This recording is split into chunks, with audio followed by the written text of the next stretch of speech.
வணக்கம். மங்கையின் சமையல் நிகழ்ச்சிக்கு உங்களை மீண்டும் வரவேற்பதில் மகிழ்ச்சி. இன்றைக்கி பதிவில் என்ன பார்க்க போகிறோன்னா, கொள்ளுன்னு சொல்லுவாங்க. நவதானியங்களில் ஒன்றான இந்த கொள்ளு வந்து ரொம்ப ஹெல்த்தியானது. நிறைய ப்ரோட்டீன் இருக்குது இதில். இதை வந்து இப்போ நான் 100 மில்லி டம்ளர், இது 100 கிராம் அளவுக்கு எடுத்திருக்கேன். கொட்டிக்கிறேன் இதில். இது வந்து ஹை ப்ரோட்டீன் இருக்குது இதில். வந்து இது எப்படின்னா, பழமொழி பெரியவங்க சொல்லியிருக்காங்க, கொளுத்தவனுக்கு கொள்ளும் இளைச்சவனுக்கு எள்ளும் கொடுன்னு.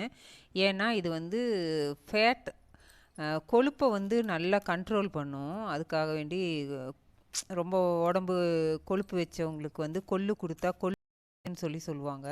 இது இப்போ நான் க்ளீன் பண்ணிக்கிறேன். இதில் வந்து நிரட்டை விதைன்னு சொல்லிட்டு சொல்லுவாங்க. அந்த ஒரு விதை ஒன்று கலந்துருக்கும், அது கூட வர களையில் இருக்கிற ஒரு விதை ஒன்று சேர்ந்துருக்கும்.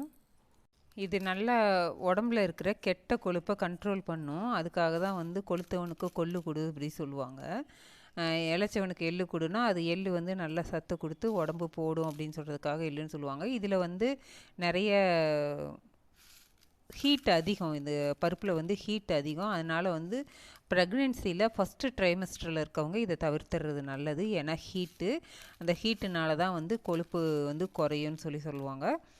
இதில் வந்து ஒரு விதை ஒன்று கலந்துருக்கும், நிரட்டு விதைன்னு சொல்லுவாங்க அதை எங்கள் ஊர் பக்கம்லாம்.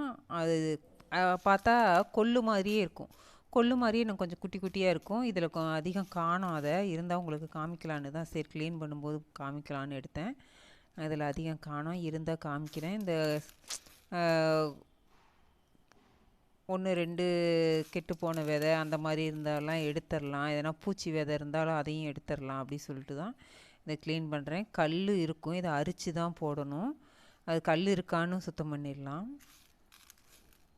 சுத்தம் பண்ணிவிட்டு நம்ம இதை வந்து குக்கரில் வந்து போட்டு, இது கொஞ்சம் வேக லேட் ஆகும். அதனால் குக்கரில் போட்டு கொஞ்சம் விளக்கெண்ணையும் மஞ்சத்தூளும் போட்டு ஒரு 4 to 5 விசில் விட்டுட்டு அடுப்பை வந்து சிம்மில் வச்சு ஒரு 7 to 8 மினிட்ஸ் வச்சுருந்தோம்னாக்கா நல்லா பூவாக வெந்துடும். இது நல்லா வேகிற வரைக்கும் தான் கொள்ளு நமக்கு ஆட்டி சாப்பிட்றதுக்கு நல்லாயிருக்கும். இது வந்து மிக முக்கியமான விஷயம் என்னென்னா, இதில் நம்ம வந்து எண்ணெய் சேர்த்துக்க போகிறதே இல்லை. ஃபஸ்ட் ஆஃப் ஆல் வந்து ஒரு ஃபுட்டு நம்ம சாப்பிடும்போது அதில் எண்ணெய் சேர்த்துக்கிறதுனாலேயே ஃபஸ்ட்டு கொழுப்பு சேரும். ரெண்டாவது இதில் இந்த கொள்ளு பயிரில் வந்து கொழுப்பை குறைக்கிறதுக்கான இது ஹீட் இருக்கிறதுனால நமக்கு இன்னும் கொழுப்பு, அந்த கெட்ட கொழுப்புன்னா தப்பாக நினச்சிக்காதீங்க, கெட்ட கொழுப்பு உடம்புலேருந்து குறைக்கிறதுக்கு நல்லா வழிவகுக்கும். உடம்பு குறைக்கணும்னு நினைக்கிறவங்க, உடல் பருமனாக இருந்து உடம்பு குறைக்கணும்னு நினைக்கிறவங்க இந்த கொள்ளை வந்து எடுத்துக்கலாம். நிரட்டு விதைன்னு சொன்னால் பார்த்திங்களா, இப்படி தான் இருக்கும். ஒன்று உங்களுக்கு காமிக்கிறதுக்காக கிடச்சிச்சு எனக்கு, அதில் ஜாஸ்தி இல்லை. பார்த்திங்களா, நிரட்டு விதைன்னு சொல்லுவாங்க. இது வந்து கருப்பாக இருக்குது, ஆனால் ஆக்சுவலாக இப்படி கருப்பாக இருக்காது, இந்த கொள்ளு கலர்லேயே தான் இருக்கும். இந்த கொள்ளு கலர்லேயே தான் இருக்கும். இந்த நிரட்டு விதை ஜாஸ்தியாக இருக்கும். ஒரு சில சமயம் வாங்கும்போது பார்த்திங்கன்னா இந்த மாதிரி இந்த விதை வந்து நிறைய இருக்கும். நிறைய இருக்கும்போது நமக்கு தெரியாமல் அதை அப்படியே போட்டுட்டோம்னா அந்த கொள்ளு வந்து வலுவலுன்னு ஒரு மாதிரி இருக்கும். அது டேஸ்ட்டையும் குறைச்சிரும். அதுக்காக வேண்டி நம்ம அதை எடுத்துடணும். இதை என்ன பண்ணோம்னா, இப்போ குக்கரில் போட்டு தண்ணி ஊற்றி விளக்கெண்ணெய் மஞ்சத்தூள் போட்டு ஒரு 6 சவுண்டு விட்டுட்டு அதுக்கப்புறமா அடுப்பை சிம்மில் வச்சு ஒரு 7 to 8 மினிட்ஸ் வச்சோம்னாக்கா நல்லா பூவாட்ட வெந்துடும். நம்ம அப்புறம் அந்த தண்ணி இருத்து கொள்ளு தண்ணி ரசம் வச்சுக்கலாம். அந்த கொள்ளை வந்து கொள்ளு ஆட்டி சுடுசாதம் வச்சு நல்லெண்ணெய் ஊற்றி சாப்பிட்டோம்னா ரொம்ப நல்லாயிருக்கும். அதை நம்ம எப்படி செய்கிறதுன்னு இப்போ பார்த்துடலாம். இப்போ இதை நான் வேக போட்டுட்டு வந்துடுறேன். நம்ம வேக போகிறதுக்குள்ளே நீங்கள் வந்து மங்கையின் சமையல் சேனலை சப்ஸ்கிரைப் பண்ணிக்கோங்க, பெல் பட்டனையும் ஆல் பட்டனையும் கிளிக் பண்ணிக்கோங்க. அப்போ தான் நம்ம வீடியோ வரும்போது உங்களுக்கு நோட்டிஃபிகேஷனில் காமிக்கும். உங்களோட சப்போர்ட்டு எங்களுக்கு ரொம்ப ரொம்ப முக்கியம். வாங்க இப்போ இது வேக போட்டு வந்துடலாம். இப்போ இதில் ஒரு 1/2 லிட்டர் அளவுக்கு தண்ணி ஊற்றிருக்கேன். அது கூட 1 ஸ்பூன் விளக்கெண்ணெய் விட்டுக்கிறேன். இது வந்து 2 விதத்தில் நமக்கு பயன்படும் இந்த விளக்கெண்ணெய். ஒன்று, கொள்ளோட ஹீட்டு கொஞ்சம் குறைச்சி கொடுக்கும். ரெண்டாவது, அந்த கொள்ளு சீக்கிரமாக வேகிறதுக்கும் உதவி பண்ணும். அந்த கொள்ளு தண்ணி வந்து நமக்கு நல்லா திக்காக கிடைக்கும். ஒரு ஸ்பூன் அளவுக்கு மஞ்சத்தூள் போட்டுக்கிறேன். இதை வந்து குக்கரை வந்து இப்போ மூடி போட்டு நம்ம 6 விசில் விட்டு சிம்மில் வச்சு எடுத்துகிட்டு வந்துடலாம். கொள்ளு நல்லா சவுண்டு வந்துருச்சு. இங்கே பாருங்கள் எப்படி வெந்திருக்குன்னு. காமிக்கிறேன். அதை எடுத்து பார்த்தா பாருங்கள் எப்படி மையாக வந்திருக்கு.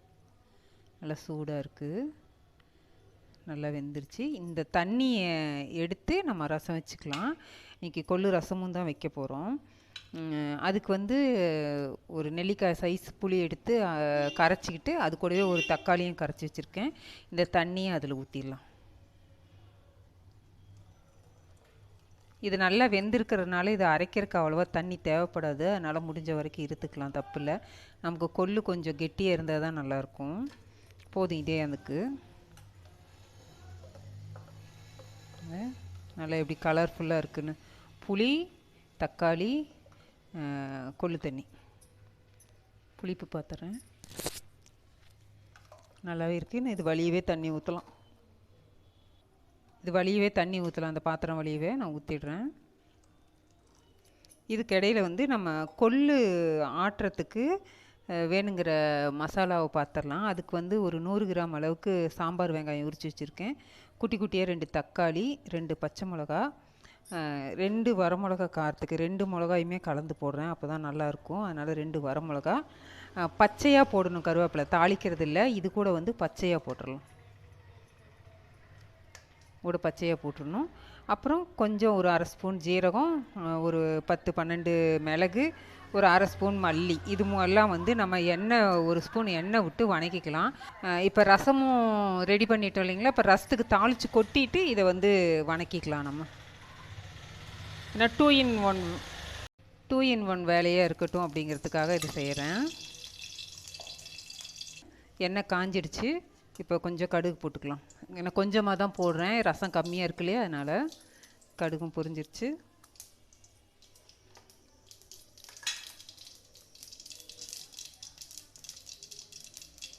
கடுகு கருவேப்பிலையும் வரமிளகாயும் போட்டுக்கலாம்.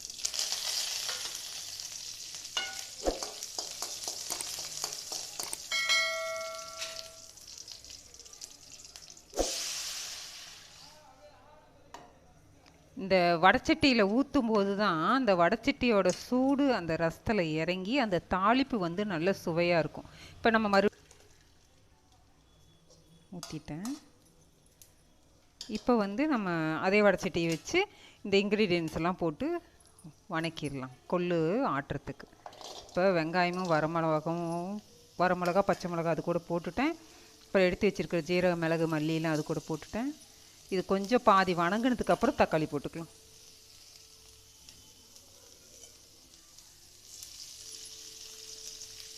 வணங்கிறதுக்கு ஒரு ஸ்பூன் எண்ணெய் ஊற்றிக்கிட்டேன். இது தாளித்து கொட்டுறதெல்லாம் எதுவும் இல்லை, இது அப்படியே வணங்கிட்டு இருக்க வேண்டியது தான். இது அப்படியே கொஞ்சம் நேரம் வணங்கட்டும், அப்புறமா தக்காளி போட்டுக்கலாம். இப்போ வந்து நம்ம ரசத்துக்கு நான் ரசப்பொடி போடணும், பூண்டு தட்டி போடணும், அதெல்லாம் போட்டுடலாம்.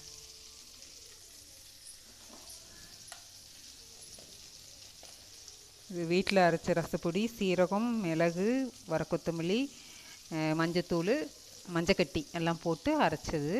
இது வந்து ஒரு ஸ்பூன் 1.25 ஸ்பூன் அளவுக்கு போட்டுக்கிறேன்.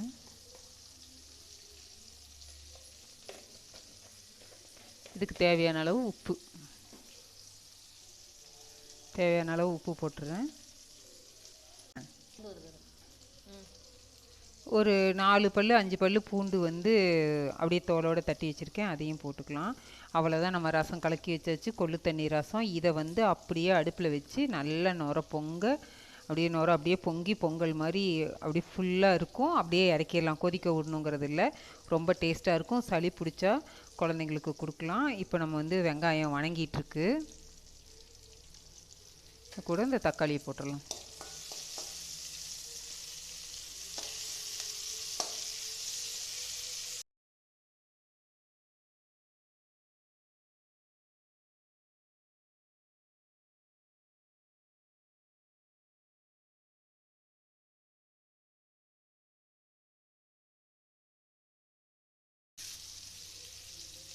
ரசத்தை பாருங்கள், பக்கத்தில் இருக்கிற அடுப்பில் அப்படியே வச்சுருக்கு. இது நல்லா பொங்கி வரட்டும், காமிக்கிறேன். அதுக்குள்ளே இது வெங்காயம் வணங்கிடுச்சுன்னா நம்ம இதை ஆட்டிட்டு வந்துடலாம். இது இன்னும் வணங்கலை, இன்னும் கொஞ்சம் நல்லா வணங்கட்டும்.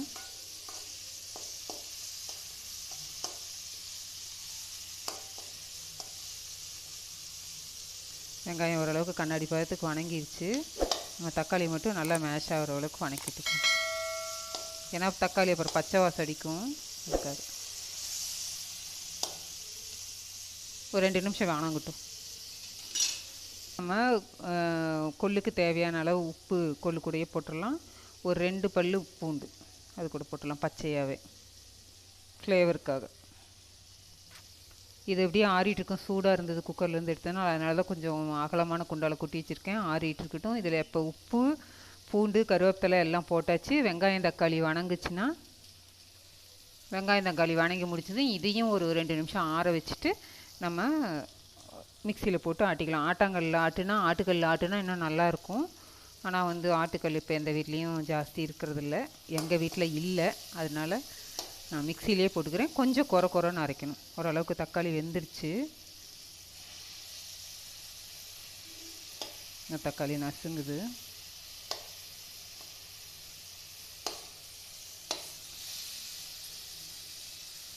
ரசம் பொங்கிட்டு இருக்குது. அந்தட்ட இன்னொரு அடுப்பில் குக்கர் இருக்குது.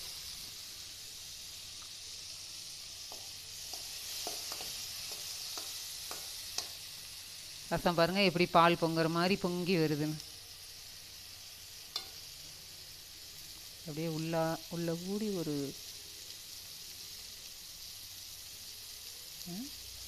நல்லா பொங்கிடுச்சு பாருங்க.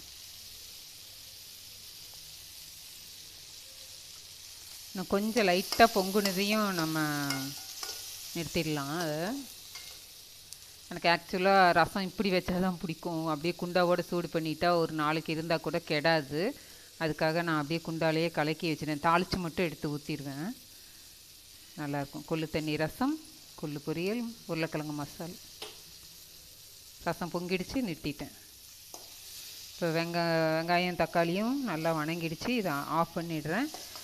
இது நல்லா ஆறட்டும். ஆறுனதையும் நான் அரைச்சிட்டு உங்கள்கிட்ட காமிக்கிறேன்.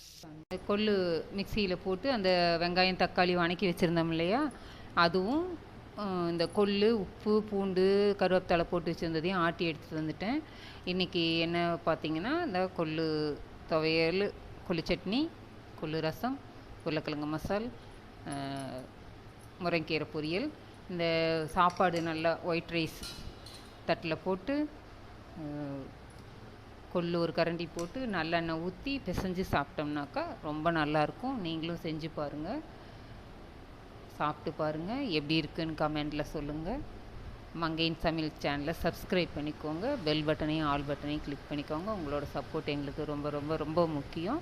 இது மாதிரியான இன்னொரு பதிவில் உங்களை மீண்டும் சந்திக்கிறேன். நன்றி, வணக்கம்.